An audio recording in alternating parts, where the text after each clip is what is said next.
Hello everyone and welcome back to our channel. Today, a bit of a solo project. It's just Theo and we're here to talk about Damsel.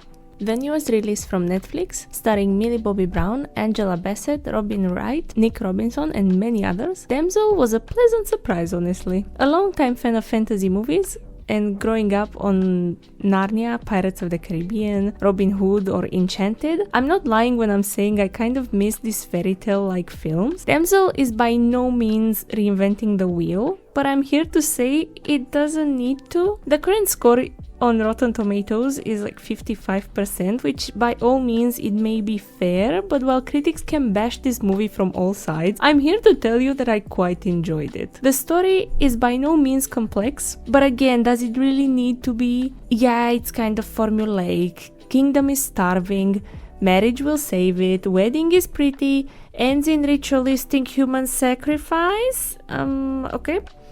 Princess is badass. Princess fights the dragon. Princess slays? No, saves the dragon. Princess has dragon pet now. Burn thy enemies, I say. Maybe it was the nostalgia, but I was quite impressed with the sets, costumes, and the world people involved in the project created. The architecture is quite impressive, and the nature shots of the faraway kingdom are a sight to behold. I'd say filming in Portugal more than paid up. Also, I'm in no way qualified to talk about costume design, maybe reference a channel like Mina Lei or Modern Girls for that, but I will say I think the costumes were on par with what they were trying to achieve visually with this movie. They've managed to build a colorful, lavish kingdom and the clothes match. I also want to point out these masks people are wearing during the ritual that reminded me of the movie Kingdom of Heaven.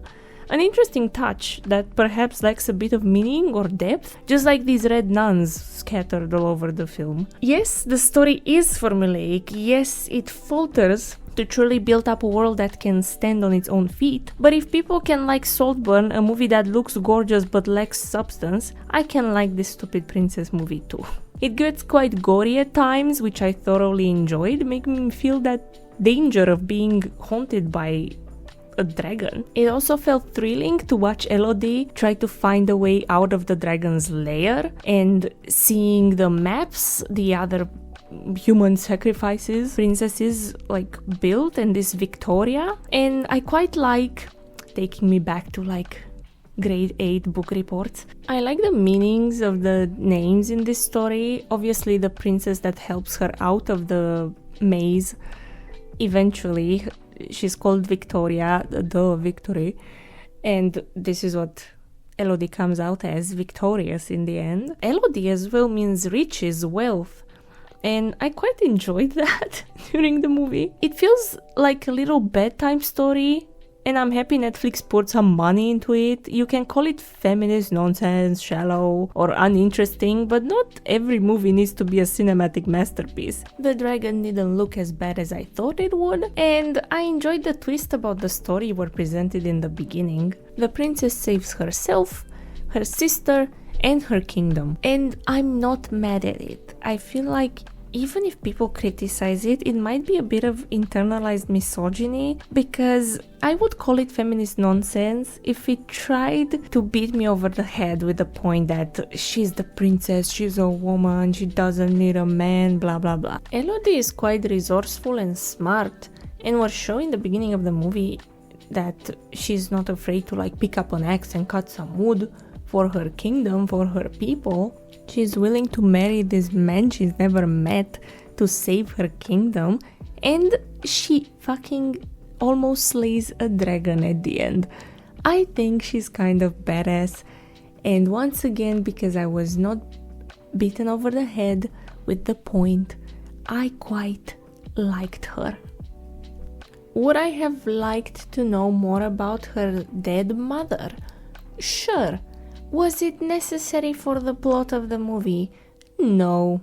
Was it necessary for the story it's trying to tell? Not quite.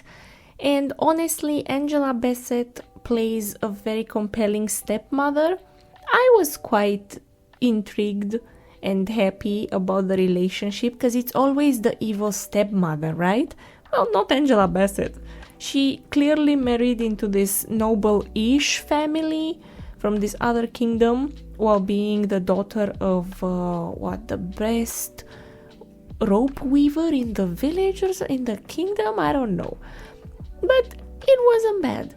And once again, with some big actors playing in this, it felt like A Wrinkle in Time, or like, I don't know, this godforsaken movie Wicked coming out this year.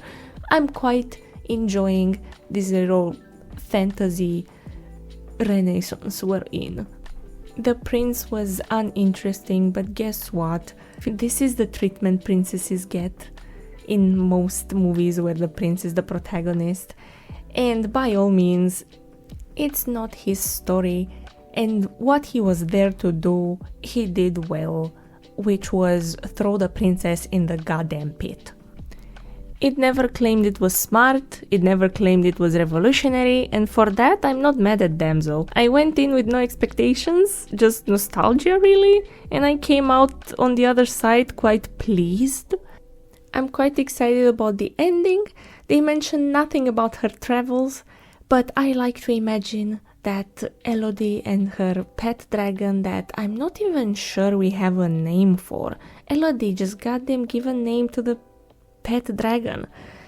But nevertheless, I feel like once she goes back to her kingdom and feeds her people, I like to think that Elodie will just mount that dragon and go explore the world, because that's what she wanted to do in the beginning of the movie, and now she has a flying creature to do it with.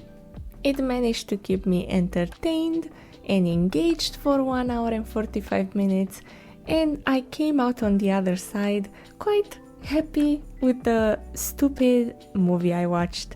So guys, thank you for listening to me talk about Damsel. I hope you go watch it too if it feels like a movie. You know, my favorite thing about the movie is like it feels like a movie. It feels like a real, like, you know, go to the theater film movie that you may enjoy.